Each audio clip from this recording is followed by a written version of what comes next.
A very good evening to all of my dear students. Welcome to VSI channel. Myself सी स्वाति भावनानी. हम यहाँ पे आज आपका ऑडिट का पेपर हुआ है उसके MCQs डिस्कस करने आए हैं बच्चे, ताकि बच्चों में जो ईगरनेस रहती है कि हमारे MCQs सही गए हैं या नहीं, वो यहाँ पे आके चेक कर सकते हैं. होपफुली आपके पूरे 15 के 15 MCQs सही गए हो. Let's start with the MCQs बच्चा. फर्स्ट क्वेश्चन अगर केस स्टडी की बात की जाए बच्चा, चैप्टर नंबर 9 में से पेपर आया है, ऑडिट ऑफ गवर्नमेंट में से क्वेश्चन आया है ये, राइट. केस स्टडीज आप लोगों ने ऑलरेडी पढ़ ली होगी. हम सीधा क्वेश्चंस पे मूव करते हैं, राइट. अभी आपसे पूछ रहा है dash is conducted to ensure that various programmes, schemes and project where large financial expenditure have been incurred are run economically. अगर आप देखेंगे वर्ड को economically, efficiently and are yielding result expected of, तो ये प्योर डेफिनेशन. 5 तरह की audits होती है, उसमें किसकी डेफिनेशन है बेटा? ये डेफिनेटली जो डेफिनेशन है वो है परफॉर्मेंस ऑडिट की. परफॉर्मेंस ऑडिट बताती है आपको कि काम इकोनॉमिकली और एफिशिएंटली किया गया है या नहीं. तो इसका आंसर क्या आएगा बच्चा? फर्स्ट का answer will be C, performance. I hope आप लोगों का ये सारा क्वेश्चन सही गया हो बेटा. नेक्स्ट क्वेश्चन पे मूव किया जाएगा. नेक्स्ट क्वेश्चन इज आस्किंग बच्चा कि while conducting an audit against provision of, sir जैसे ही वर्ड आया प्रोविजन ऑफ फंड्स, इससे क्या दिमाग में आ जाना चाहिए था अपने को कि जिस पर्पस के लिए फंड को सैंक्शन करवाया गया है, ऑडिट ऑफ सैंक्शन, उसी पर्पस के लिए उसको यूज में लाया गया है या यही बताता था. याद करो क्लास में बहुत डिटेल में समझाया जाता था. प्रोविजन ऑफ फंड्स क्या कहता है? जिस पर्पस के लिए फंड को सैंक्शन करवाया गया है उसी के लिए वो यूज हो रहा है या नहीं. अब आपको ये ऑप्शन सर्च करना है इसमें से. The statutory auditors, Mrs. Rama and Associate must check that each item of expenditure covered by a sanction. Sir sanction की बात यहाँ पे क्यों आएगी? सैंक्शन की बात तो कहाँ से चुकी? Audit of sanction. उसके बाद ये क्या पूछ रहा है? That the expenditure incurred has been on the purpose for which the grant and appropriation has been provided. Definitely ditto lines आपकी बुक में लिख रखी है रिगार्डिंग प्रोविजन ऑफ फंड्स की ऑडिट में. तो इसका आंसर 100% क्या होगा? B has to be the correct answer in this case. Hopefully आप लोगों का ये क्वेश्चन भी सही गया हो बेटा. Let's move to third topic. Question number 3. Which type of expenditure audit covers the scrutiny of expenditure incurred on construction of stockyard by the company which is considered as infructuous? इसका मतलब होता है undesirable, एक तरीके से avoidable था. क्या था ये? avoidable था. जब आपने बेटा इसकी केस स्टडी पढ़ी होगी, वहां पे क्लियरली लिखा था कि इन्होंने, गवर्नमेंट ने खुद का स्टॉक यार्ड बनाया, उसके बावजूद भी वो रेंट पे काम चला रखी थी स्टॉक यार्ड से. इसका मतलब है ये खर्चा अवॉइड हो सकता था. तो याद करो ऐसी कौन सी ऑडिट होती है गवर्नमेंट की जो बताती है कि आपको अनअवॉइडेबल खर्चा नहीं करना है? ये ऑडिट होती है अपनी प्रोप्राइटरी ऑडिट. कौन सी ऑडिट? प्रोप्राइटरी. तो जिस बच्चे ने किया उसने गलत किया है. इसका आंसर फॉर श्योर क्या होना चाहिए? ए होना चाहिए. आप अगर अपना दैट इज आईसीए के मॉड्यूल का ट्रू एंड फॉल्स में जाइए, वहां पे एक ट्रू एंड फॉल्स में आपको दे भी रखा है क्लियरली ये वर्ड यूज करके कि ये जो अवॉइडेबल खर्चे होते हैं, अनफोर्सीन होते हैं, इनको नहीं करना चाहिए. ये स्टेटमेंट करेक्ट है या नहीं है अंडर प्रोप्राइटी? ये स्टेटमेंट बिल्कुल करेक्ट है. तो इसका आंसर क्या आएगा बच्चा? Propriety audit. चलिए आगे बात करेंगे बच्चा. अगेन आपको केस स्टडी दे रखी है जिसमें 4 से लेके 8 तक के आपको आंसर करने हैं बच्चा. ये बेसिकली जो केस स्टडी है ये पूरी असर्शंस के बारे में. तो यहाँ पे आपका चैप्टर नंबर 5 भी कवर हो रहा है प्योर, और चैप्टर नंबर 4 भी कवर हो रहा है. असर्शंस वही होते हैं. अब आप 5 में से ले लीजिए या 4 में से, अब वो चाहे बैलेंस शीट के हो जाए या फिर P&L के हो जाए. तो अपन सॉल्व करने की कोशिश करते हैं बच्चा. Mr. B, an article clerk responsible for the audit procedures concerning, तो यहाँ पे किसकी बात चल रही है? किसके assertions को लेके चेकिंग चल रही है? इन्वेंट्री. इन्वेंट्री किसका आइटम होता है? P&L या बैलेंस शीट का? डेफिनेटली. तो सबसे पहले तो आपको क्वेश्चन में ये समझ में आना चाहिए था कि हम किसके आइटम का assertion चेक कर रहे हैं, बैलेंस शीट या P&L. क्लास में समझाया जाता है कि बैलेंस शीट के असर्शन थोड़े से अलग होते हैं, काम वही करते हैं बट उनके नाम अलग होते हैं.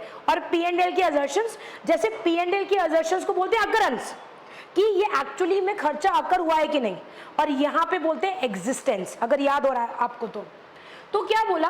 38 लाख की इन्वेंट्री इन्होंने फाउंड करी है after excluding 2 lakh of inventory that was held by sir P and Q ने 2 लाख की इन्वेंट्री हेल्ड की थी बजट कंसाइनी, तो कंसाइनी का ओनर तो कोई और होगा, तो ये बिल्कुल सही बात है, ओनर कोई और है तो आपकी बुक्स में नहीं आनी चाहिए, बिल्कुल ठीक किया इन्होंने। He has been recognized in the balance sheet. Which of the following assertion relate to the inventory as applicable in the? तो अब आप बताइए कौन कौन से assertions लगेंगे। तो बेटा इसमें थोड़ा सा डाइजी सिचुएशन बच्चा समझता है कि जैसे मेरी बच्चों से बात हुई, बोले यार मैम इसमें अकरेंस चलो नहीं आ सकता, अकरेंस क्यों नहीं आ सकता, क्योंकि अकरेंस तो P&L में होता है, अकरेंस तो P&L। यहाँ पे देखो समझो, जो अपन इंस्टीट्यूट की पर्सपेक्टिव से समझने की कोशिश करें तो अकरेंस नहीं आएगा। अगर इंस्टीट्यूट को बैलेंस शीट का आइटम डालना था तो इसकी जगह इसको क्या लिखना चाहिए था यहाँ पे, तो डेफिनेटली हमारे ऑप्शन में ए पार्ट तो नहीं आएगा। उसके बाद अपन चलेंगे कंप्लीटनेस। हाँ बिल्कुल कंप्लीटनेस आना चाहिए कि भाई हमने चेक किया कि इनकी बुक्स में 38 लाख की इन्वेंट्री आनी चाहिए थी, 2 लाख की नहीं आनी चाहिए थी, तो 38 लाख की आई बिल्कुल आई। तो कंप्लीटनेस क्या है, एक तरह का बैलेंस शीट असर्शन है। और राइट्स एंड ऑब्लिगेशन तो आना चाहिए क्योंकि ये बता रहा है कि 38 लाख हमारी थी, 2 लाख की हमारी नहीं थी, तो ये दोनों आने चाहिए। सर मैम मेजरमेंट क्यों नहीं आएगा, बच्चा पूछता है। मेजरमेंट इसलिए नहीं आएगा क्योंकि बच्चा फिर एक तो ज्यादा डिटेल में यहाँ पे मेजरमेंट के रिगार्डिंग बात करी नहीं है, और दूसरा बैलेंस शीट के आइटम में जब मॉनेटरी कंसिडरेशन को चेक करते हैं तो उसको मेजरमेंट नहीं बोल के क्या बोलते हैं बेटा, वैल्यूएशन बोलते हैं। तो इंस्टीट्यूट ये पर्सपेक्ट बताना चाह रहा है कि ये दोनों जो असर्शन है, चाहे अकरेंस हो या मेजरमेंट हो, ये तो किसके असर्शंस हो गए, P&L के। Very good. बाकी कौन से बच्चे, कंप्लीटनेस एंड राइट्स एंड, तो इसका करेक्ट आंसर होना चाहिए बी। अगेन बच्चे ने गलत करा है, 3rd एंड 4th नहीं आएगा, इसका करेक्ट आंसर होगा 2 एंड 3। समझ रहे बात को, इंस्टीट्यूट के पर्सपेक्ट से बात करें तो जितना मैं समझ पा रही हूं तो इंस्टीट्यूट यहाँ पे पता लगाना चाह रहा है कि कौन से बैलेंस शीट के असर्शंस है, कौन से P&L के असर्शंस है, और बैलेंस शीट के भी कौन से एक्यूरेट बैठते हैं यहाँ पे। तो हमारे जो बैलेंस शीट के एक्यूरेट बैठते हैं असर्शंस वो कौन से हैं बच्चा, completeness and rights and obligation. तो यहाँ पे करेक्ट क्या हो जाएगा बच्चा, B will be correct, that is 2 and 3 rather than C. Hopefully आपने इस इंटेंशन को समझा हो इंस्टीट्यूट के और सही आंसर को टिक किया। Very good. आगे बात करते हैं बच्चा। Next is question number, a very easy question, sweat equity shares, जो आपको क्लियरली अपने चैप्टर नंबर 5 में दे रखा है बच्चा।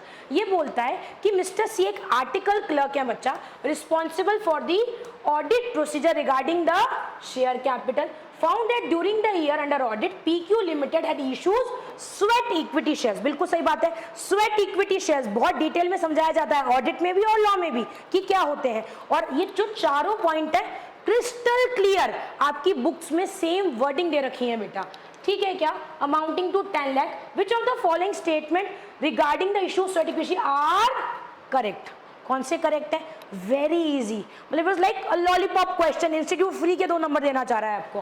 क्या ये एम्प्लॉइज को इशू होता है, यस, आपकी बुक में क्लियरली लिखा हुआ है कि इट इज इशूड, नीचे की तरफ बिल्कुल स्वेट इक्विटी में, it is issued to employees और डायरेक्टर्स, फिर एक नेक्स्ट पॉइंट बना के दे रखा है एट अ डिस्काउंट, मतलब ये तीनों पॉइंट तो बिल्कुल सही है। फिर जब आप आगे जाके डिटेल पढ़ेंगे तो वहां पे बिल्कुल ये भी लिख रखा है, और ये बात लॉ में भी समझाई जाती है, ऑडिट में भी, कि आप स्वेट इक्विटी शेयर्स उसी क्लास ऑफ शेयर्स को इशू कर सकते हो जो ऑलरेडी मार्केट में क्या हो चुके हैं, इशूड हो चुके हैं। तो इसके साथ अपने चारों स्टेटमेंट सही हैं, तो आंसर लॉजिकली क्या होना चाहिए, डी होना चाहिए, और इस बच्चे का भी सही है जिसने अटेम्प्ट किया है। आई गेस क्लियर है सबको ये। तो अपने 5 क्वेश्चन हो गए। आई रियली होप कि मेरे सारे बच्चों के और आप सब बच्चों के एटलीस्ट 10 नंबर तो फिक्स हो गए अभी। चलिए आगे बढ़ेंगे बेटा। नेक्स्ट इज क्वेश्चन नंबर 6 की बात करेंगे बेटा अपन। 6 क्या बोलता है बेटा, 6 पे ध्यान देंगे। Mister D N article clerk was performing audit procedure relating to reserves and surplus. वापस जाओ चैप्टर नंबर 5 पे, रिजर्व्स एंड सरप्लस की ऑडिट कर रहे हैं आप अपन बेटा। Tell him that which statement are correct, आपको क्या बताना है, कौन सा स्टेटमेंट सही है। तो चलते हैं, reserves are amount appropriated out of profit. Sir बिल्कुल सही बोल रहा है, छोटी सी गलती कर दी इसने, थोड़ा सा अपने को बेवकूफ बनाने की कोशिश करी है, इसने 2-3 वर्ड्स हटा दिए। जब आपकी किताब आप चेक करोगे क्या लिखा हुआ है, reserves are the amount appropriate out of profits not to be used for any commitment, जबकि ये पॉइंट क्या बोल रहा है, किसके लिए यूज होने चाहिए। तो बोले इंस्टीट्यूट हम इतनी आसानी से बेवकूफ नहीं बनने वाले, हम बहुत डिटेल में पढ़ के आए। तो ये ऑप्शन तो बिल्कुल ही गलत है, क्योंकि हमारे रिजर्व्स किसके लिए यूज में नहीं होते, कमिटमेंट के लिए यूज में नहीं होंगे। उसके बाद क्या securities reserve is a capital reserve? बिल्कुल मैम, सिक्योरिटीज रिजर्व क्या होता है, प्रीमियम क्या होता है, कैपिटल रिजर्व होता है। A debit balance in the statement of profit and loss account shall be held as a negative. Crystal clear line आपकी बुक में लिख रखी है, मार्क करवाई जाती है क्लास के अंदर कि अगर डेबिट बैलेंस आ रहा है तो वो कैसे आएगा बेटा, वो नेगेटिव फिगर में आएगा। तो ये स्टेटमेंट भी सही है। सेकंड और थ्री, तो वैसे तो अपना ऑप्शन निकल के आ जाएगा सेकंड और थ्री, ठीक है। फिर भी अपन एक बार देख लेते हैं। देखो वन तो बिल्कुल ही गलत है, तो ये ऑप्शन तो नहीं आएगा, और थ्री भी सही है, तो भैया एक बार फोर और पढ़ लेते हैं। All reserve can be used to augment the working capital of the, इसने यहाँ पे फिर थोड़ी बहुत हेरा फेरी करी है बच्चे। अगर आप डिटेल में किताब पढ़ोगे ना तो यहाँ पे ऑल रिजर्व्स नहीं लिखा हुआ, revenue reserves. Sir capital reserve कभी भी वर्किंग कैपिटल के काम में नहीं आते, तो अगर आप ऑल रिजर्व लिख रहे हैं इसका मतलब आप रेवेन्यू के साथ साथ किसको शामिल कर रहे हैं? तो सॉरी इंस्टीट्यूट, यहाँ पे आपने थोड़ा सा ट्विस्ट दे दिया, पर हम अगेन कंफ्यूज नहीं होंगे। तो ये ऑप्शन भी गलत है। इसका मतलब सही ऑप्शन कौन से हैं? दो हैं, सेकंड और थर्ड। तो आंसर होगा B, without any second thought. तो B has to be correct answer, that is second and third. I guess सही होगा बेटा ये लोगों का भी, ये कंफ्यूज नहीं होंगे आप ऑल को देख के यहाँ पे। चलिए let's move to question number 7 बच्चा। 7 बोलता है बेटा, Mr. E, an article clerk, was not sure whether which item should be considered as intangible. Again, move to chapter number 5, intangible asset, AS number 26. क्या समझाता है ये अपने को? Which of the following item mark करेंगे should not be recognized as? कौन सी चीजें intangible asset में नहीं आती हैं? राइट, तो सबसे पहला पॉइंट इंटरनली जनरेटेड, क्लियर शब्दों में लिखा हुआ है कि इंटरनली जनरेटेड गुडविल अपने को शामिल नहीं करनी है। Compact disc in case of computer software ये शामिल होती है। कॉपीराइट्स, उसके बाद कॉपीराइट्स आते हैं, computer software for computer control machine tools that can not operate without the specific software which is an integral part of the related.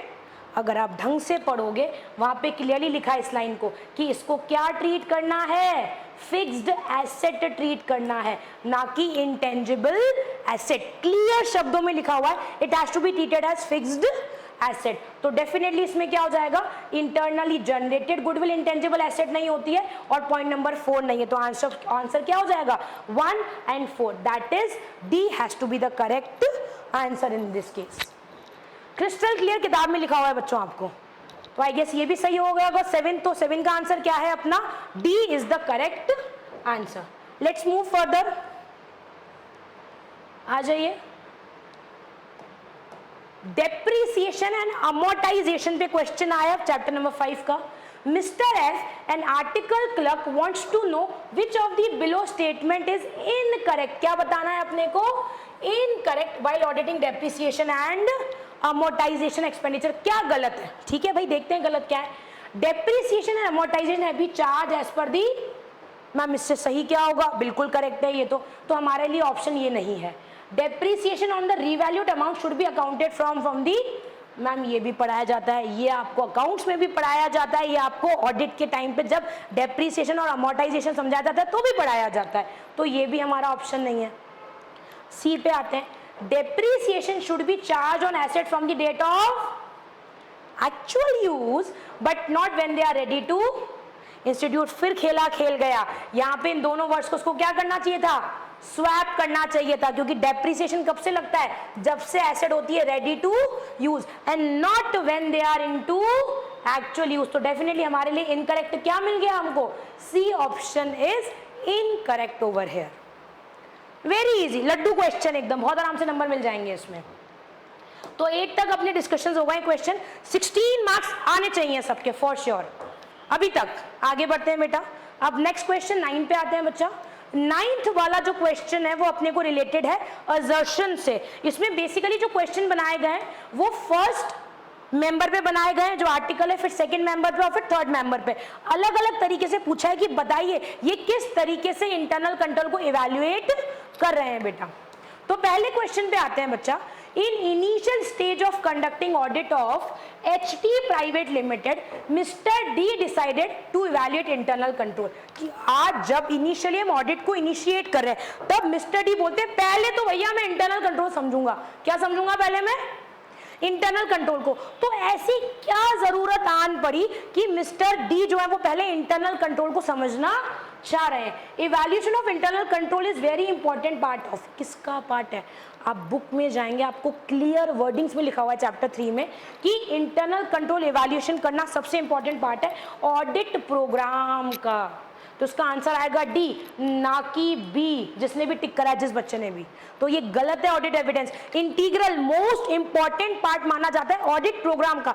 Sir अभी आपने ऑडिट इनिशिएट करी नहीं है, आप जब प्लानिंग स्ट्रैटेजी प्रोग्राम बना रहे हो उसी टाइम पे आप डिसाइड कर लेते हो कि आपको क्या करना है। पहले जाते ही इंटरनल कंट्रोल इवैल्यूएट करना है। प्लानिंग करते हैं अपन 300, उसके बाद 315 में सबसे पहले क्या करते हैं? Understanding the entity and it's environment, ताकि रोमम पता लगे 315 में, हाँ कि नहीं? तो सबसे पहले इंटरनल कंट्रोल पता करते हैं। कैसे पता करते हैं? Through understanding the entity and it's environment. तो ठीक है, इसका आंसर आएगा ऑडिट प्रोग्राम। तो 9th का आंसर है डी। लेट्स मूव टू 10 बच्चा, आ जाइए। The method suggested by first member, जो फर्स्ट मेंबर था, according to which a series of instructions और questions which a member of the auditing staff must follow और answer. When he completes instruction he initiates the space against the instruction. इस question में इसमें 3 लाइनें miss कर दी, 3 word miss कर दिए जो ऊपर दे रखे थे। मैं तुम्हें दिखाती हूँ क्या वर्ड दे रखे थे। आ जाओ इधर, इधर आओ, ये देखो पूरे की पूरी केस स्टडी पे देखो। First team member of the team suggested that they should follow a method in which a series of instructions or questions are required to be followed and answer the audit team and answers of these are usually yes, no, not applicable। इसको पढ़ते ही समझ में आना चाहिए था answer क्या होना चाहिए। तो बताइए मुझे फटाफट से, अगर अपन 10 पे चलेंगे तो 10 का आंसर क्या होगा बच्चा? 10 का आंसर होगा चेकलिस्ट। क्या होना चाहिए? चेकलिस्ट। तो 10 का आंसर होगा चेकलिस्ट में ही तो लिखते हैं why not applicable, why not. ठीक है, क्या समझ में आया? तो answer has to be B, checklist. I guess easy है, ये भी इजीली हो सकता है, कोई दिक्कत नहीं है इसके अंदर। आगे बढ़े थोड़ा सा और, चलिए लेट्स मूव टू 11 पे बात करते हैं बच्चा। The very very easy question, direct question. The method suggested by second team member in which sir wordings 2 mark करेंगे। Complete and exhaustive description without any second thought. इसका आंसर क्या आना चाहिए? नैरेटिव रिकॉर्ड आना चाहिए। सर क्वेश्चन में ही answer छुपा हुआ है, अलग से अपने को ज्यादा कुछ भी डाइजी फील करने की जरूरत नहीं है। तो सीधा इसका आंसर हो जाएगा ए। अभी आपसे पूछता है कि थर्ड मेंबर ने कौन सा मेथड अपनाया है। ये कह रहा है क्वेश्चन अगेन पढ़ो, आंसर उसमें छुपा हुआ है। कॉम्प्रिहेंसिव सीरीज ऑफ, सर किसमें होती है comprehensive series of questions? Answer is internal control questionnaire, ना कि चेकलिस्ट। इसका आंसर क्या होगा? A has to be the correct answer of question number 12। Comprehensive series of question की जब हम बात करते हैं वो किसके अंदर होता है? इंटरनल क्वेश्चनियर्स के अंदर होता है बच्चा। आई गेस अभी क्लियर है। Let's move to 13th question. ABC Limited is undergoing an audit and the auditors are evaluating the reliability of different types of, हमने पढ़ा था एक्सटर्नल सोर्स हो, डॉक्यूमेंटेड हो, ओरिजिनल हो, मस्ट बहुत ही क्या है बेस्ट रिलायबिलिटी है उसकी, पढ़ा था अपन ने ये बात। ठीक है, external evidence are generally considered more reliable than, इसने बोल दिया एक्सटर्नल एविडेंस ज्यादा रिलायबल होते हैं इंटरनल, क्योंकि डॉक्यूमेंट होते हैं, थर्ड पार्टी से आते हैं, बायसनेस नहीं होती, सब पढ़ा खा है अपन ने। पर क्वेश्चन कुछ अलग ही पूछ रहा है। क्वेश्चन तुमसे पूछ रहा है भैया कौन सा एग्जाम्पल नहीं है इंटरनल का? मैडम इंस्पेक्शन रिपोर्ट, आपकी कंपनी की खुद की इंस्पेक्शन रिपोर्ट है तो इंटरनल है वो, हमारा ऑप्शन नहीं है। मैडम परचेज इनवॉइस, उस पर डाउट है। और आगे बात करते हैं गुड्स रिसिप्ट, मैम आपकी एंटिटी में गुड्स आए, आपने GRN साइन किया है, अगेन ये क्या है इंटरनल है। BRS, बच्चे बोलते हैं बीआरएस, जैसे इसकी मेंटालिटी भी क्या है, जो ये बच्चा टिक करके आया होगा मैम बीआरएस, अरे बैंक स्टेटमेंट नहीं लिखा है बच्चों, बैंक स्टेटमेंट एक्सटर्नल एविडेंस होता है, यहाँ पे बीआरएस कैसे बनता है मुझे बताओ। एक अकाउंटेंट बैठा हुआ होगा, उसके पास अपनी कैश बुक की कॉपी होगी, उसके पास बैंक के स्टेटमेंट की कॉपी होगी, ठक ठक ठक ठक वो क्या कर रहा होगा, बैंक रिकंसिलिएशन। तो बैंक रिकंसिलिएशन तो आपने किया है ना, ये बैंक स्टेटमेंट थोड़ी है, तो डेफिनेटली ये भी बिल्कुल गलत आंसर है। और जब आप बुक खोलोगे और एक्सटर्नल एविडेंसेस के एग्जाम्पल पढ़ोगे, सबसे पहला किताब में ही एग्जाम्पल क्या दे रखा है, परचेज इनवॉइस, तो 110% इसका आंसर क्या होगा, purchase invoice. Very easy question. हाँ, ये बच्चों को डाउट दे सकता था, पर आप लॉजिकली अंडरस्टैंड करो ना बच्चा, बीआरएस तो आप बना रहे हो ना, यहाँ बैंक स्टेटमेंट थोड़ी लिखा है। बैंक स्टेटमेंट लिखा होता, मैडम बैंक स्टेटमेंट तो बैंक से लेके आए होंगे, तब हम मानते एक्सटर्नल। मैम बैंक स्टेटमेंट पढ़ा है, अकाउंट्स की कॉपी पढ़ी, कैश बुक पढ़ा है, हम रिकंसाइल करें। रिकंसाइल कौन करे, आपका अकाउंटेंट करे। आपका अकाउंटेंट तो आपका बंदा है, आपका बंदा है तो मतलब अगेन ये कैसा एविडेंस हो गया, इंटरनल। ठीक है, इसलिए हमारा ऑप्शन में ये नहीं आएगा। बेस्ट ऑप्शन क्या है इसमें, B has to be the correct option. 14 पे चलेंगे बच्चा। Very easy questions, very easy, direct option देख के पता लग रहा है बच्चा। Which of the following statement is incorrect with regard to return? Return representation are an important source, बिल्कुल लिखा भी है, important है बट conclusive नहीं है। दूसरा, return representation are necessary information that the auditor requires in connection with the, बिल्कुल सही है, क्लियर, क्रिस्टल क्लियर किताबें लिखी हुई है, बुक्स में वर्डिंग्स लिखी हुई हैं। Return representation not only provide necessary audit evidence but also provide, sir यहाँ तुमने मिस्टेक कर दी, कभी भी रिटर्न रिप्रेजेंटेशन को SA नहीं बोला जाता। क्या बोल रही हूँ मैं, यहाँ अभी तो बोला मैंने, ये नेसेसरी एविडेंस है बट सफिशिएंट कभी भी नहीं होते। क्यों नहीं होते सफिशिएंट, मैडम आप ही तो रिप्रेजेंटेशन लिख के दे रहे हो। आप कौन, आप मैनेजमेंट, आप बोर्ड ऑफ डायरेक्टर, आपके एविडेंस पे सफिशिएंट ऑडिट एविडेंस कैसे मान सकता हूं मैं उसको, क्योंकि आप इंटरनल बंदे हो। रिटर्न रिप्रेजेंटेशन सिर्फ नेसेसरी बेस बनाते हैं, उसके बाद ऑडिटर को अपने ऑडिट प्रोसीजर्स अप्लाई करके इनको कोरोबोरेट करना पड़ता है। कोरोबोरेट मतलब क्रॉस चेक करना पड़ता है। तो डेफिनेटली क्या इनकरेक्ट है इस क्वेश्चन में, 100% ऑप्शन इज सी। ये कभी भी sufficient appropriate audit evidences provide नहीं करते हैं, चिल्ला चिल्ला के पढ़ाया जाता है इस बात को। आ गया देखो, यही तो मैं बोल रही थी कि written representation only provide necessary audit evidences but do not provide sufficient appropriate audit evidences. इसलिए हमारा आंसर क्या होगा इसमें, सी होगा। आगे बात करते हैं, again a very easy question, direct answer दिख रहा है इसमें। विच of the following statement is inappropriate once the overall audit strategy is established and audit plan can be developed? बिल्कुल ऐसा ही होता है, स्ट्रैटेजी प्लानिंग फिर प्रोग्रामिंग होती है, तो ये तो करेक्ट है भैया, हमें इनएप्रोप्रिएट पता करना है। The establishment of overall strategy as well as detailed audit plan not necessary discrete, बिल्कुल सही है, ये भी हमने पढ़ा है। डिस्क्रीट और सीक्वेंशियल की जरूरत नहीं होती है, they can be to and fro, up and words हो सकते हैं, ये कोई इशू नहीं है। C is the inappropriate concept, that is audit strategy audit plan are, sir अर्थ का अनर्थ कर दिया आपने नॉट ऐड करके। स्ट्रैटेजी और प्लान प्योरली क्या होते हैं, इंटरडिपेंडेंट होते हैं, तो हमारा इनएप्रोप्रिएट कंसेप्ट कौन सा हो गया, सी। तो ये बहुत इजी क्वेश्चन से लड्डू बोल दो, बोनस बोल दो, या तुम बोलो लॉलीपॉप, बहुत इजीली नंबर आ सकते हैं। जितना हम एनालिसिस कर रहे हैं पेपर को, पूरे के पूरे 15 क्वेश्चंस में 30 आउट ऑफ 30 मार्क्स आने के चांसेस थे, अगर आपने सिली या गलती से मिस्टेक नहीं करी है थोड़ी सी भी। और बाकी अगर मैं डिस्क्रिप्टिव की बात करूं, डिस्क्रिप्टिव पेपर भी टफ नहीं आया है बच्चों, क्लास में जो बोला गया था ये आने के चांसेस हैं, इसको अच्छे से पढ़ के जाओ, वो पेपर में आया है। एडवांटेजेस पूछ लिए गए हैं, एडवांटेजेस आप क्लियर किताब पढ़ के जाओ, एडवांटेजेस मिल जाएंगे। जिसने VSI मॉड्यूल बहुत अच्छे से स्टडी किया है वो इजीली 80+ लेके आ सकता है एन ऑडिट, अगर मैं बात करूं तो आई रियली होप आपके 15 में से 15 सही गए हों क्वेश्चंस, और you will get 30 in your MCQs। Wish you good luck for your coming papers and wish you good luck for your inter result. Thank you everyone.